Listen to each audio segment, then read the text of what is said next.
प्रसारमाध्यमाच्या माध्यमातून? नाही नाही नाही नाही, मी काही नाराज बिराज असण्याचं काही कारण नाही. एखाद्याने मागणी करावी का तर करावी, ते काही गैर नाहीये. पण मिळालं नाही म्हणून नाराज व्हायचं काय कारण आहे? बघा, ज्या संभाजीनगरमध्ये एकेकाळी आमच्याकडे प्रचंड सत्ता होती, जिकडे आमचे 5-6 आमदार होते, खासदार होते, महापालिकेत सत्ता होती, आज त्या संभाजीनगरमध्ये फार पक्षाची अडचणीची अवस्था आहे. कदाचित पक्षाला संजीवनी मिळावी म्हणून जर दानवेंना तिथे जर संधी दिलेली असेल तर हरकत नाही. पक्ष वाढणार असेल तर आपण पक्षप्रमुखांचा निर्णय मान्य केला पाहिजे. आणि एका जत्रेत देव म्हातारा होत नाही.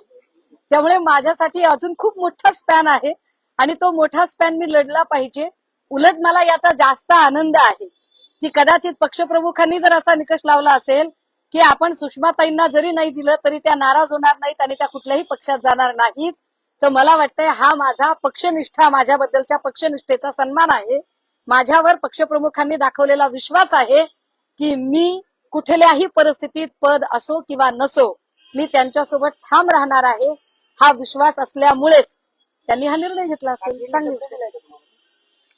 मला वाटतं की मी ठाकरेंची बहीण आहे, मी ठाकरेंची बहीण आहे, त्यामुळे मला वेगळ्या शब्दाची काही गरज नाही. मला होईल ना. लाडकी बहीण वाटत नाही तुम्ही?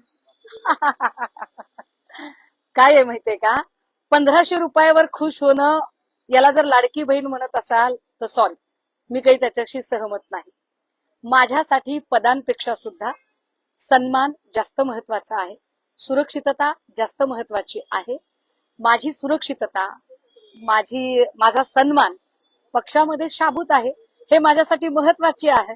राहिला प्रश्न भाजपच्या ट्रोलर्सचा, तर त्यांनी माझी चिंता करण्यापेक्षा त्यांनी केशव उपाध्ये, माधव भंडारी या लोकांची चिंता करणं जास्त गरजेचं आहे. ते त्यांच्यासाठी जास्त हितकारक आहे. काहीतरी म्हात्रेबाईंनी पण काहीतरी ट्विट केलं होतं.